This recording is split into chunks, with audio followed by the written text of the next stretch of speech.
Hi guys, happy Monday. It is week 3 of our 8-week challenge. So this is really when the magic of macro tracking kicks in. First week, we worked to just get used to the idea of tracking everything that we eat.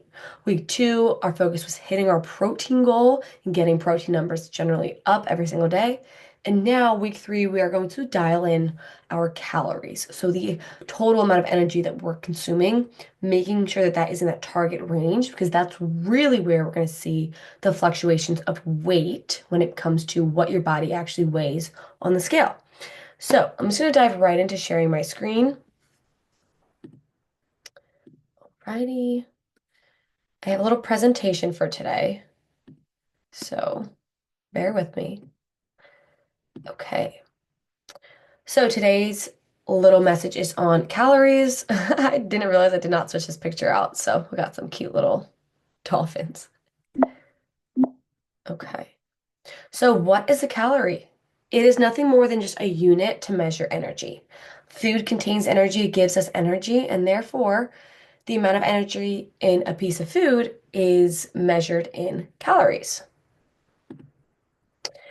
There are 4 ways that we burn calories. First and foremost, what takes up the bulk of our calorie expenditure is our basal metabolic rate or resting metabolic rate, what your body's burning just to stay alive and maintain the functions of your organs, your heart rate, breathing, all of the things.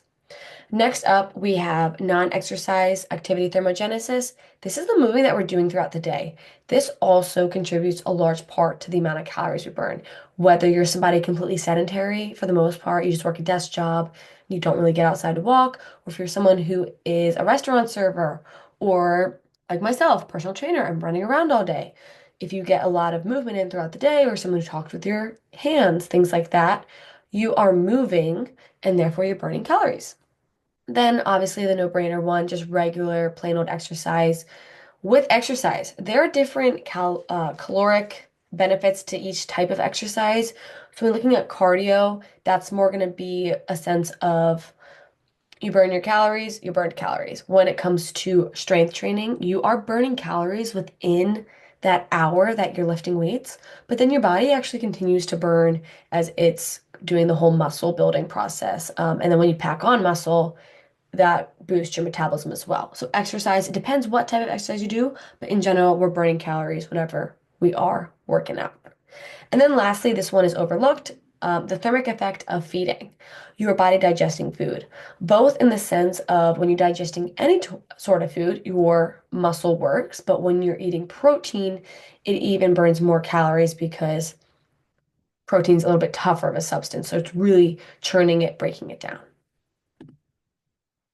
When it comes to the specific macros, calories, protein, fats, I'm even including alcohol here, each gram of a pure substance, so a pure protein substance, is going to have 4 calories per 1 gram of that. For a pure piece of carbs, 4 calories per every 1 gram of carb. When it comes to fats, in every 1 gram of fats, we have 9 calories, which is why fats are typically deemed to be very calorically dense. So if you have like a handful of almonds, that tends to be very high in calories when it comes to comparing it to a handful of spinach. Is not going to weigh a gram and it's only going to have 4 grams or 4 calories per gram. So we'll get into that in a little bit. And then alcohol actually has 7 calories per gram. And alcohol is where calories really can sneak up on us as adults. When we're talking about calories, we want to look at our body as a system, an energy balancing system that takes the calories coming in and the calories we are burning or expending, and it's going to kind of balance that out. When we have too much energy coming in, we're eating too much food, too many calories, we need to store that energy somewhere for later. So we typically store it as muscle or fat. When our system has too little energy, we're not getting enough food, we need to keep our body moving, keep our body living. So we're going to pull from our reserves, from our fat or our muscle. The reason I add in muscle here to the equation is because this is really where dietary protein is going to come into play. Because if you are in a calorie deficit, you're trying to lose weight and you're not consuming enough protein, you could be losing weight on the scale from your muscle tissue. Similarly, when you are trying to put on muscle tissue, if you are eating a lot of food, trying to bulk up, but you're not having enough protein, you're just going to put on body fat. You're not going to put on enough muscle tissue. There is also another piece to this discussion about strength training that it really does have to couple with the amount of calories and amount of protein that we're eating. Okay, very basic. You guys probably know this by now, but I want to go over all the details here in case there's something that you didn't know. When it comes to reading a nutrition label, at the very top here, hopefully you can see my pointer. 5 servings per container. This is going to be the serving size in the total container here. When it comes to the actual serving size, this is mostly what you're paying attention to. So in a serving size, we see 3 ounces or 85 grams. You will use this information to be able to tell how much you're having when it comes to a serving size and the amount of food that you're actually eating. I always like to go by grams because it's the smallest unit of measurement, so it's very detailed and it's very specific. Then we're going to go ahead and look at calories. So all of this nutritional information is what is in this serving size. So in 85 grams of whatever food this is, we have 5 grams of fat, 10 grams of carbs, and 29 grams of protein. If we do the math here, I'm going to quickly do it for you guys on my calculator. We have 5 grams of fat, right? So 5 times 9, because remember, in every 1 gram of fat, there's 9 calories. We have 45 calories of this is from fats. Then I'm going to add 10 grams of carbs. For every 1 gram of carb, there's 4 calories. So that's me 40 calories. And then I'm going to add 29 grams of protein just for the simplicity here. I'm going to round it up to 30 grams of protein. 4 calories per gram of protein. So 30 times 4, 120 calories come from protein. This gives me 205, but just remember I rounded protein up. So 200 if I take away 4 calories. That makes sense. So whichever way you want to look at this equation, you can always look at fats, parentheses 9, carbs, parentheses 10, plus protein, parentheses 4, equals the amount of calories. So, what will result with all this calorie talk? The amount of calories that you eat is really going to determine what your body weighs on the scale. The amount of protein and resistance training you do will determine what your body looks like when you get to that number. Will you just be a smaller version of yourself right now? Or will you going to be a smaller but more toned and lean version of yourself? Because that's what we're all really looking to get. And then the quality of your food will really determine how your body feels and the true amount of energy that you feel like you have to perform everyday tasks. Here's a quick little illustration of what I mean when I say we're trying to eat high volume of food when we are in a dieting phase or a calorie uh, deficit. So if you look at these two dishes, 355 calories for the food on the left, 350 calories for the food on the right. What looks like it's going to take you longer to eat? Hopefully you can acknowledge the food on the right is way more plentiful. It's got a lot more food on it. So if you're in a dieting phase and you are choosing to have things like toast with butter and jam, right there, that could add an extra 100 calories just by doing a little bit of, I guess that's cream cheese and jam. Totally easily adding 100 calories. Now, if you look at bell peppers, strawberries, spinach, those are all very low calorie food, but they taste good and they're highly nutrient dense. They're very healthy for you and they're going to take you a lot longer to eat. So you're going to feel more satisfied when you're in this dieting phase. Remember, if we're trying to lose weight, we are eating less than our body needs. So you will probably feel hungry throughout the day. You can do the best that you can to make it comfortable by having a high volume of food. And that usually is accompanied by fruits and vegetables. Where your calories come from matters. So technically, I could hit all of my protein and calorie targets just by eating like a cheeseburger and whatever. However, if our food is processed, if it's very nutrient depleted, it's been fried and processed and all the things, we're going to feel crappy. We're going to feel down. We're going to feel lethargic. We're not going to want to work out. We're not going to want to continue to eat healthy. It's going to be easier to stop. When we eat whole food items that are like one ingredient items, such as salmon, one ingredient, avocado, one ingredient, apple, one ingredient. They're not processed and bunched into one item. It's going to give our body that sense of micronutrients, number one, when it comes to all of these whole food items, things that have either grown or lived at one point. And then it's also going to help us, like I said, find that high volume, low calorie amount. This way we feel satisfied and full the best that we can on a weight loss journey. The math behind weight loss and gain. So, what you typically burn day to day when it comes to what you're living, your typical exercise, and your typical movement, your normal average day. That is your maintenance calories generally. Yeah, now some days we have more exercise, or some days we might get less movement in, etc. But overall, an average, we're trying to find your maintenance calories. Just for the simplicity of this equation, I'm going to use a person with a 2,000 calorie maintenance. So it typically takes, well, it does, not typically. It takes being in a 3,500 calorie deficit to lose 1 pound. So it also takes 3,500 calories to gain 1 pound. Before we get into this, so if you ever just overeat a little bit, don't freak out because it takes a crap ton of calories to gain weight and also to lose weight. So when we divide this number by seven, because we're looking to lose about 1 pound of body fat per week, you get 500 calories as your optimal deficit number per day. So if your maintenance calories is 2,000, then you eating a 1,500 calorie allowance for the day, over the course of the week, you're going to lose a pound. Same thing, if you eat over your maintenance period by 500, it's going to take a week to gain a pound. Now, there are things that fluctuate the scale, such as water weight, sodium, inflammation. So that's why you might see the scale jump up and down some days. However, generally speaking, when it comes to body fat and muscle tissue, that is the time period to gain and lose weight there. Okay. So, should you personally eat 1,500 calories if you're looking to lose weight? Well, no, not necessarily. If you just happen to have that as your maintenance calories as 2,000, then yeah, you're probably gonna be in that 1,500 range. But somebody's maintenance calories is figured out by a lot of different factors, such as their age, their height, their current body weight, their activity level, their muscle mass amount, their prior health history.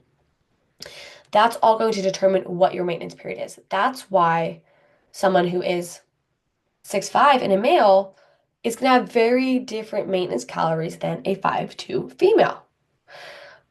There are many calculators out there and equations that help you kind of calculate through this. When I'd asked you guys to fill out that form in the beginning of the challenge, if I gave you different numbers than what first form gave you, that's because I used a trusted calculator that I really like to use. If I did not message you to change your numbers, I thought that your numbers were fine in the first form app. However, there is a trial and error component of this. It's not one size fits all. You're going to get your exact numbers right away. When it comes to finding your maintenance, what you're going to have to do is using these calculators that we're going to estimate about what your maintenance is and about what you need daily to lose the weight. From there, your job as an individual is to be as consistent with tracking your food and adhering to the numbers given to you. The reason that this is so important to the process is because if you are not consistent, we do not have a clear picture of what you are actually eating over the week. If you are consistent and adherent to your macros, if I give you a certain amount of macros to hit, I'm like, hit 2,000 calories every single day, and you do it perfectly every single day, calories, protein, etc., and you stay the exact same, okay, we can guess that that is exactly your maintenance calories. If you do that and you end up losing weight over the week, I'm like, okay, I can estimate that your maintenance is above 2,000. And if the opposite holds true, if you are really on plan over the course of a week or two and you gain weight, then we can say that your maintenance period is under 2,000. So that's why I am so hell bent on you guys. When we're still just trying to figure out you and your body, we need time. And we need adherence and we need consistency. And that's really going to let us tell if we have the right numbers. If you're just kind of jumping around randomly, this day you want to eat 1,200, this day you want to eat 3,000, this day you're eating 2,000, it's going to be really hard from an advising perspective. And also, it's just going to drive yourself nuts because you don't know, you don't have that consistency. I've been doing this for years. So generally, I know. Now I am in a little bit of a transitioning period because for the past 3 years, I was a college athlete, very similar activity demands on the day to day. So I had a great idea of my maintenance. And when I was trying to shred up and tighten up, I knew exactly where my calories needed to be. And all I did was hit those for like 8 weeks, and then I dropped like 8 pounds. And it was very easy because I took the time to do the trial and error piece. Right now, I'm trying to find my new maintenance with my new activity levels and my new lifestyle. And that's okay. It's a journey. It's going to take time. So, a little bit clearer picture of why you're stuck if you're someone who feels like you're constantly dieting and you're not seeing results. Let's take this 2,000 calorie per day individual that we mentioned. On average, that's their maintenance. So, if their maintenance calories are 14,000, that means to lose 1 pound per week, in the entire week, they need to be having about 10,500 calories the whole week. That's going to put them under 3,500. They're going to lose a pound. So, dividing that by 7, we understand that their deficit is 1,500 calories per day. So, Monday through Thursday, this individual is perfect on plan. 1,500 calories, high protein, hitting their macros perfectly, Monday through Thursday, 4 days in a row. Friday comes around. They're also hitting their plan, eating everything the same. They're going to go out with coworkers. They're still hitting their macros, but they're just going to have 2 glasses of wine. The average glass of wine is about 120 calories. So, um, that right there is going to put them over 250, but it's just 2 glasses of wine. Otherwise, they're like super adherent to the plan, just 2 glasses, whatever. The next day, they doing all the same things that they do, but now for dinner, they're gonna get some pizza. So they get a couple slices of pizza. Appetizer, they get a little bit of chips and guac, and also just 2 more drinks of wine or whatever. Nothing crazy, honestly. It's not like a super overindulgence. Most people would think it's pretty normal to go out, have pizza on the weekends, maybe a few chips in the afternoon, and some drinks at night. That puts them at 3,000. Then the next day, Sunday hits. They are, feeling motivated. I was out last night, back to on plan today. They go to brunch. They eat pretty healthy, but they're eating out. So when you eat out, you have to account for the cooks usually add a little bit extra oil. Maybe you had some extra bacon. And then Sunday night, they just want to have some ice cream and then go to bed. So they also slightly go over by 1,000 calories. So remember, this individual, they were perfectly on plan Monday through Thursday in a deficit. They get to the weekend, they want to reward themselves. Friday, they're still very good. They just have a couple drinks. Saturday, they want to relax a little bit more. Sunday, they're back to being on it, but they again just have a little treat at the end of the night. Their total weekly calories, 1,300.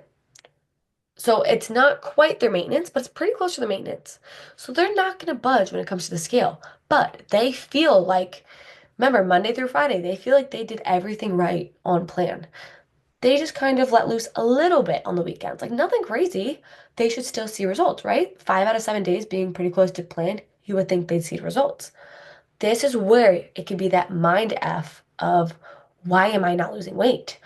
Because you are on plan, but the weekends kind of throw you off over plan. So, that being said, if you are an individual who goes out and drinks alcohol a lot, if you go and have pizza a lot, ice cream a lot, that is totally fine. You, however, need to find a way that you can kind of fit it into your macros the best that you can. And it's kind of like that equation because otherwise you're going to be spiraling because the next Monday, you're discouraged. You feel like you were dieting all week when you really weren't. And you're going to be frustrated because the scale didn't budge at all. We want to be sustainable with our weight loss or weight gain approach. We want to find something that is manageable because when you're in a 500 calorie deficit, it's by no means like super comfortable. People think that they just want to like diet down for a couple weeks, lose the weight, and then go back to eating normal. But the reason that that doesn't work As you start to lose weight, your body's going to slightly adjust to a new maintenance calories. So that's why, I feel like I have to sneeze. Ooh, okay, that's why we want to do everything in this process pretty slow over the course of a long period of time. Small adjustments. Um, when people do those starvation diets or juice cleanse for a couple weeks to lose a lot of weight, once they go back to eating normal, they're actually throwing themselves into a calorie surplus and then they just gain the weight right back. So, what's the end goal here with macro tracking? Because it seems complicated and it seems very time consuming and you have to be on plan. It's actually just that we can find the healthiest lifestyle that we actually enjoy, that we focus on the long term aspect of it over the short term. Acknowledging that you might not lose 5 pounds this week. It'll probably be one. It might be a half pound. It might be two. You don't know. But it is that long-term mindset that's really going to set you guys up for success. And it's going to be something that you can now figure out that you can, one, hit your maintenance calories. Like, I feel confident without tracking, I can hit my maintenance calories and I can maintain my body weight without tracking. I know that if I don't want to track, I'm not going to gain weight. I also know that if I do want to kind of dial it in a little bit, shred up, tone up, then I can just drop down 500 from what my maintenance is, and I can carry that out for a period of time and shred up a little bit. So just having that comfort that you eventually are going to get to that end goal of knowing your body, knowing what it needs, and knowing how to eat for certain goals. This week, homework to watch this video. And then it's an accountability week. So every day this week, I'm giving you guys partners. You're going to message your partner every single day. And you're going to, ask them how they're doing, check in with them. And then you're also going to just say, like, tell them how you did today. Like, hit my protein, failed my calories, under did my water, hit 10,000 steps, I did this for my workout. Something quick, something easy, but just so that it's a little bit extra accountability, knowing that you guys had to text each other. I'm gonna be randomly popping into different accountability partners this week and just making sure that your partner is messaging you and vice versa. Um, the reason this is one, extra accountability, two, a little bit of community and encouragement, as well as sharing of tips and tricks. So if you have something that you did well, share it. If you have something you extra struggled with, share it. They might be able to help you. And then if you found a tip, a trick, or a hack, share that as well. Your partners for this week, I'm going to add you guys to groups with each other, but you can go ahead and pause this if you want to double check. Generally, I paired you guys up with people that I know that you already know, or I think you guys would be good matches for the first week. Depending how this goes, we might do this more often, we might not. But I just wanted to try something new. Let me know how you guys also liked the slideshow version of the education piece for this week. But otherwise, keep doing your very best, being honest and open, and just kind of push through. The Super Bowl's over. Go Birds. We got Valentine's Day coming up, St. Patty's Day coming up, but otherwise, now is a really good time to focus on you and get rid of all the excuses, all the BS, and just dial in on your personal goals, your health, your fitness, and your personal development. If you guys have any questions, send me a text. Other than that, hope you guys all have a great week.